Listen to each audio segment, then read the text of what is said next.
Di suarabaru.id ini menawarkan rubrik ruang mahasiswa ya, rubrik mahasiswa. Suara mahasiswa. Suara mahasiswa. Artikel.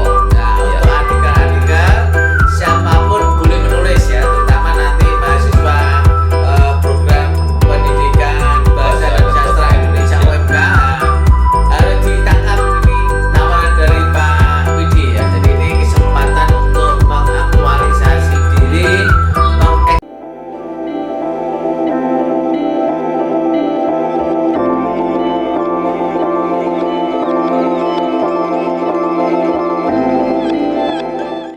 Ini Pak Widi masih seputar jurnalistik kampus ini. Nah, bagaimana untuk menghidupkan suasana turuh jurnalistik kampus dengan situasi situasi sekarang ini?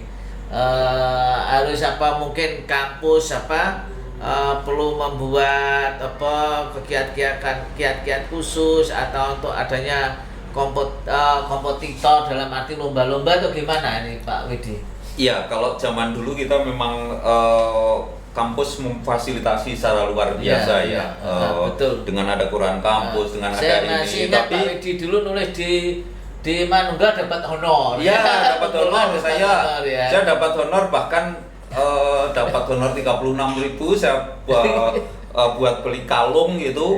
Kalungnya saya gendam, kalungnya di jaluk uang gitu. Ini pengalaman yang luar biasa. Ya. Dulu fasilitas memang seperti itu, tapi sekarang beda kan, anak-anak sekarang itu cepat lulus begitu karena tuntutan dan sebagainya, memang kemudian agak berbeda. Tetapi ketika kemudian kampus menyediakan misalnya tadi media online, nah ini manfaatkan betul ini sebagai laboratorium seperti zaman kita dulu. Kalau dulu kita harus nyetak, itu kan sekarang sangat mahal itu kalau harus nyetak. Sekarang kampus sudah menyediakan itu. Tinggal bagaimana sekarang dibentuk pers mahasiswa, sekarang tinggal orangnya saja jalan, tidak perlu mikir nyetak, tidak perlu mikir layout, karena dashboardnya sudah tersedia. Nanti silahkan tinggal ini yang ngurusi IT siapa. Apalagi kalau kampus besar kayak UMK gitu kan, ini bisa berbagai fakultas, misalnya nanti yang ngurusi IT dari fakultas apa, yang ngurusi redaksi bisa dari macam-macam dan sebagainya. Ini manfaatkan betul. Kemudian ada fakultas-fakultas komunikasi memang, tetapi mereka itu tidak mengajarkan secara khusus untuk jadi wartawan. Ilmu yang ditawarkan itu kan ilmu jurnalistik secara umum. Jadi walaupun mereka lulus sebagai sarjana komunikasi, ketika masuk jadi wartawan nggak bisa langsung nulis berita gitu, nggak bisa, masih berantakan pasti. Karena tingkat prakteknya karena yang mengajar umumnya bukan wartawan. Betul. Ada sih, termasuk Pak Amir Mahmud itu kan mengajar di UKSW juga. Dia wartawan, kemudian mengajar di sana. Tetapi umumnya kan bukan wartawan yang mengajar. Jadi mereka cuma diajari teori 5W1 dan sebagainya. Tapi ketika nulis betulan bingung kacau ketika kami terima gitu, waduh pusing ini redaksi kalau kayak begini. Nah, ketika ada pelatihan jurnalistik seperti yang kita alami dulu, ada pelatihan jurnalistik, menulis berita, membuat feature, kemudian anak-anak diajak keluar praktek kemana, kemudian prakteknya nanti karena di media online tidak gampang. Nah itu yang kesempatannya justru malah luar biasa sampai sekarang. Tulisan yang kita muat bisa dibaca sampai ke luar negeri, sampai Amerika, Cina dan sebagainya. Nggak cuma kita pamerkan di Pak Udin pamer sama pacarnya yang di itu misalnya dulu. Ini loh tulisanku dimuat gitu. Letak ngirim korannya. Kalau sekarang kan cukup dengan linknya di copy, dikirim lewat WA. Ini tulisan gue gitu kan. Gitu. Nah ini Pak Widi, ini berarti perlu merapatkan memang atau merapatkan antara praktisi dengan kampus ya. Ini mungkin perlu diberi penjelasan juga kepada pemirsa ya, misalnya gimana nanti cara pendekatan dari media-media massa yang profesional ini ke media kampus ini gimana nanti Pak? Atau tahapan dan gimana sehingga para pemeriksaan oh ternyata begitu ya bisa ini gimana ini Pak? Ya, begini ya, kami di PWI, di Persatuan Wartawan Indonesia Jawa Tengah itu memang kami punya kegiatan yang mungkin unik. PWI lain kemudian pengen meniru tapi juga masih belum bisa. Kami bekerja sama dengan banyak sekali universitas. Nanti kita bisa juga dengan UMK barangkali. Ya, dengan boleh ya saya sebut tempatnya ya. Dengan Universitas Pancasakti Tegal. Itu kemudian di Unsik Wonosobo, Universitas Sains dan Al-Quran, UIN Walisomo, kemudian dengan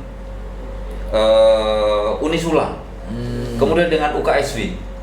Kita memberikan namanya benchmarking gitu ya. Jadi ada benchmarking mereka yang mahasiswa komunikasi gitu misalnya, itu kemudian kita uji gitu. Jadi karena mereka sudah punya pengetahuan cukup, kemudian kita uji, yang ujiannya itu mengadaptasi dari uji kompetensi wartawan.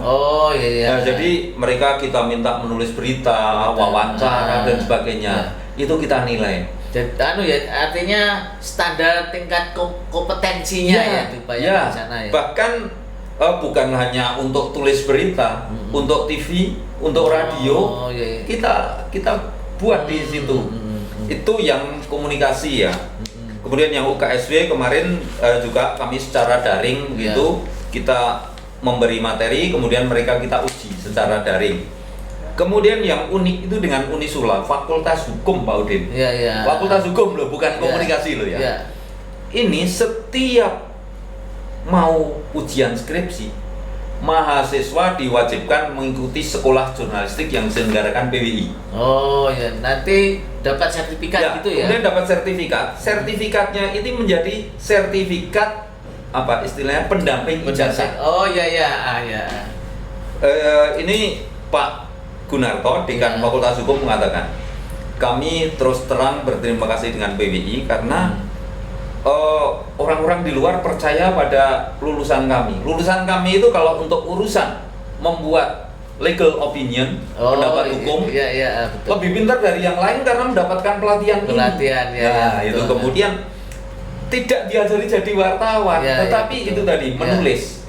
Kemudian nanti ketika mereka jadi apapun, jadi dosen, jadi pengacara, jadi hakim dan sebagainya, kalau bisa menulis kan ada nilai tambah seperti yang saya sampaikan tadi. Jadi memang mindsetnya perlu diubah ya, bahwa belajar jurnalistik tidak untuk menjadi wartawan. Ini yang mindset itu yang harus dianu. Jadi ketika nanti seseorang jadi pejabat, kemudian ada orang yang ngaku wartawan macam-macam, macam-macam dan sudah tahu, wah ini nggak kayak begitu, saya itu wartawan loh mas, kan begitu. Ini yang ngaku-ngaku wartawan bisa langsung down gitu. Betul. Pak Udin nggak bisa dihapusi oleh orang yang datang itu ngaku wartawan, gitu wah gini, padahal tujuannya mau misalnya minta gitu dan sebagainya. Pak Udin sudah nggak bisa ditipu karena sudah punya pengalaman.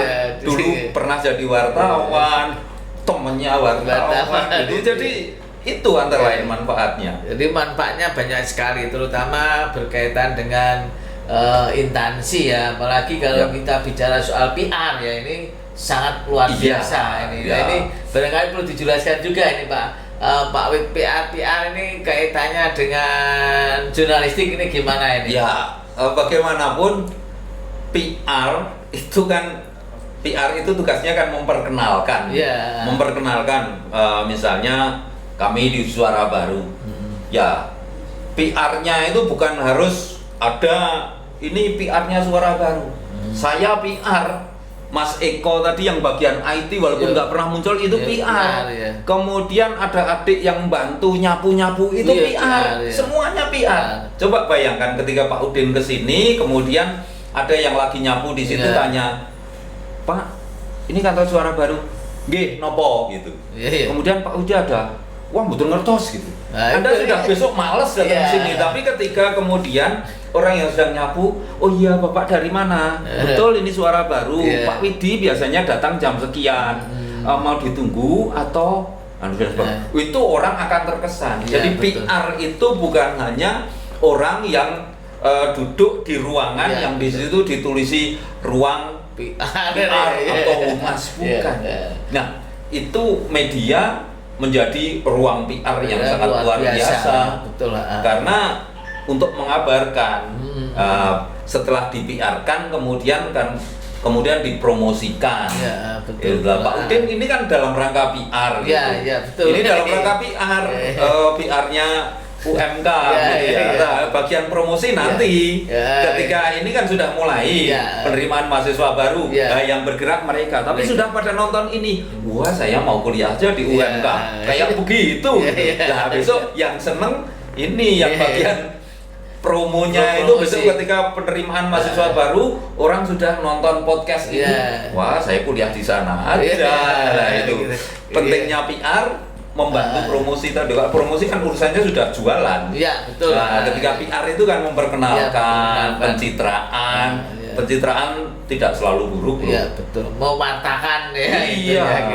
Nah ini Pak Widi, apakah bisa sekiranya ini jurnalistik kampus itu nanti diuji kompetensi? Itu yang kami lakukan dengan mahasiswa UIN, UIN Wali Songo Semarang, dengan UKSW.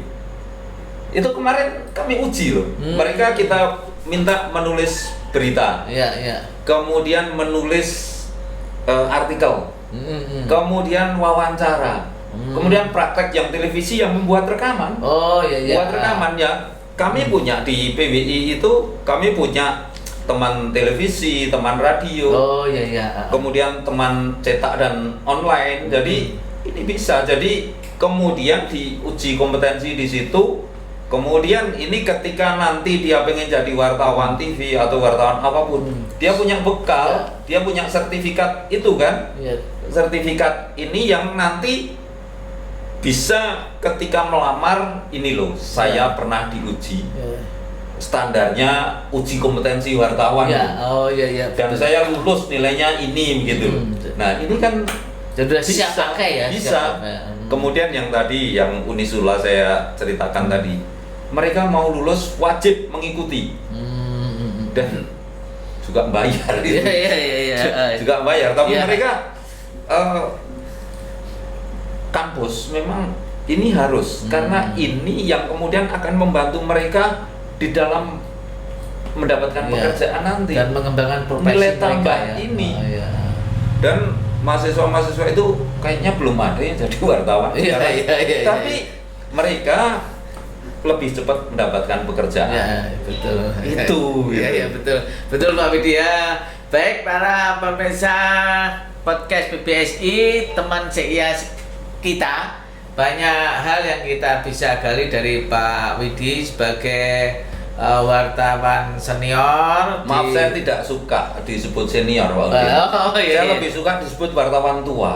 Karena senior itu maaf konotasinya ini kan didengar mahasiswa yang sudah dewasa semua. Senior itu sok diplesetke seneng istri orang itu. Saya agak risih gitu. Mendingan disebut wartawan tua nggak apa-apa. Wartawan tua Ini wartawan tua bukan tertua berarti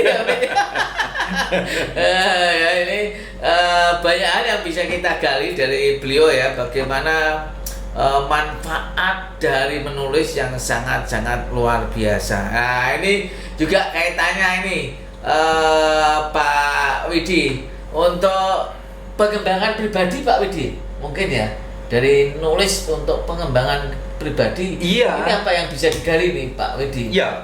Ketika menulis kan bagian dari pengembangan diri juga. Betul. Coba Pak Udin dulu itu kan banyak sekali pemikiran-pemikiran yang luar biasa. Pak Udin itu pemerhati sastra yang luar biasa. Saya amati ketika kita bareng-bareng kuliah. Betul. Itu coba ketika Pak Udin dulu tidak menulis di majalah kita, mau dibuat apa itu pemikiran-pemikirannya itu? Seminar saya cilik nggak pernah diundang jadi pembicara misalnya. Tapi kita bisa tuliskan itu di media dan lagi sekarang sudah terbuka.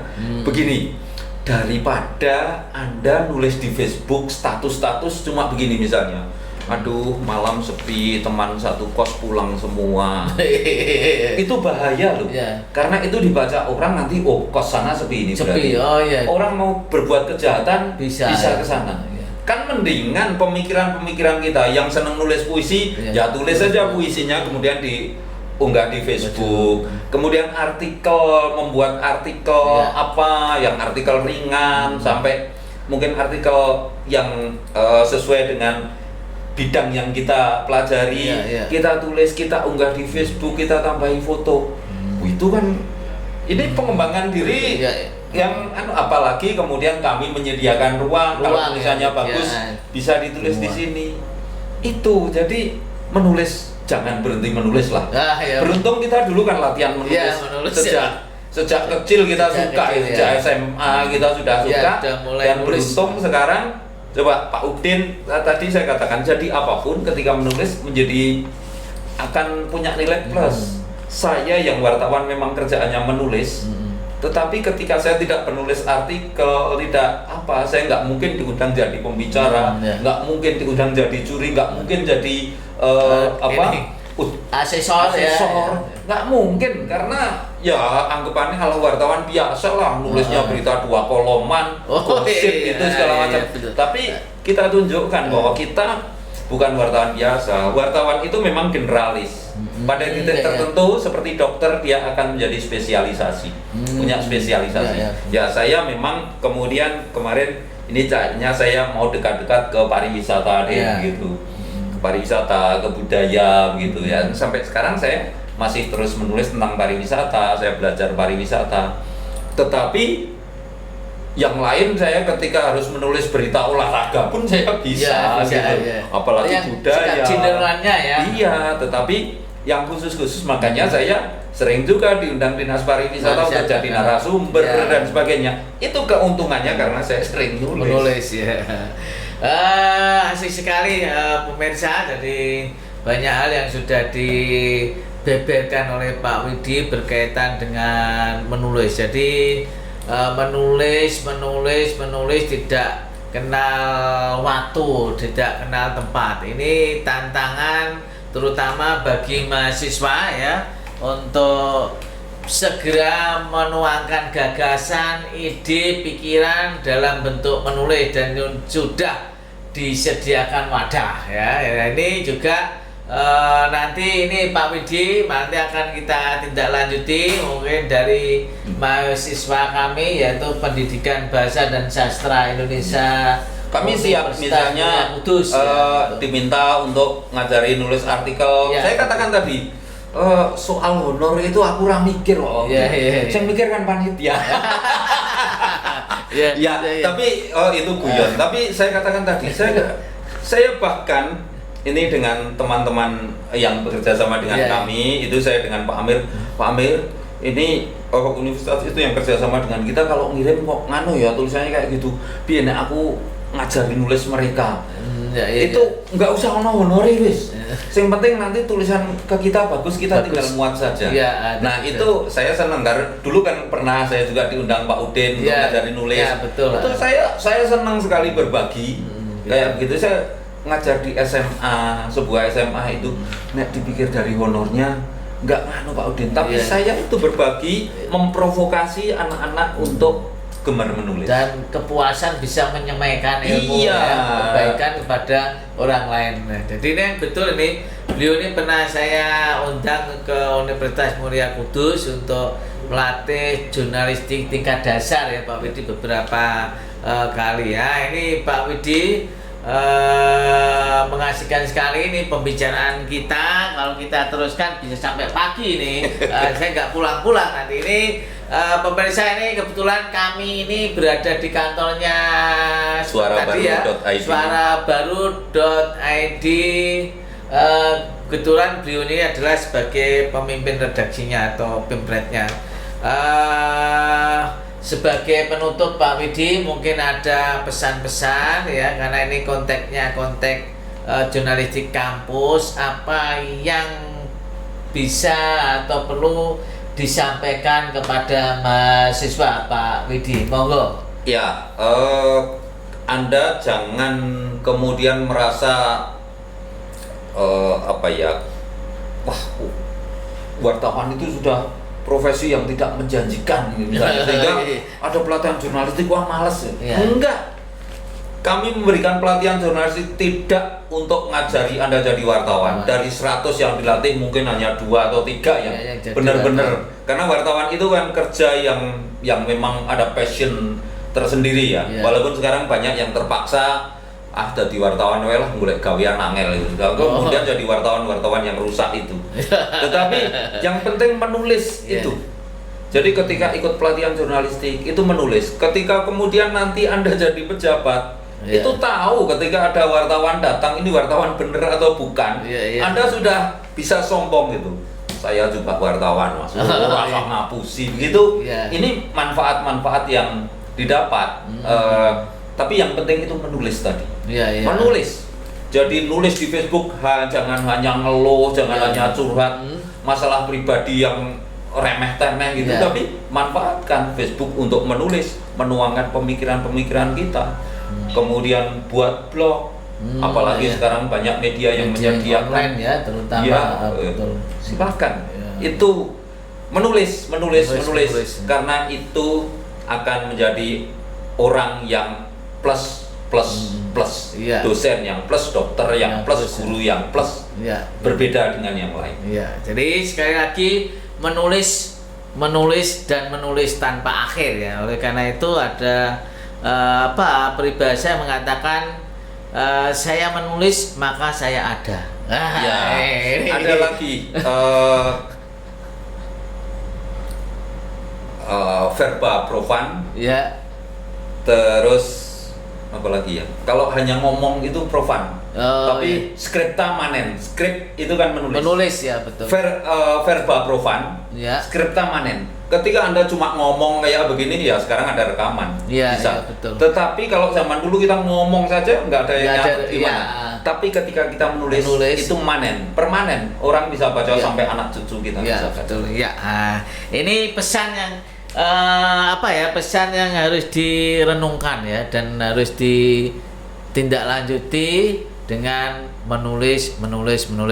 Baik Pak Widi, podcast PBSI ya, teman saya kita mengucapkan terima kasih karena di tengah kesibukan panjenengan ya, tetap bisa berdialog, bercakap-cakap dengan kami dari tim podcast PBSI dengan istilahnya teman sekita. Ini. Jadi sekali lagi terima kasih Pak Wid, dan insya Allah akan kita tindak lanjuti dalam kerjasama yang sangat membantu mahasiswa program pendidikan bahasa dan sastra Indonesia Universitas Muria Kudus. Terima kasih Pak Widi.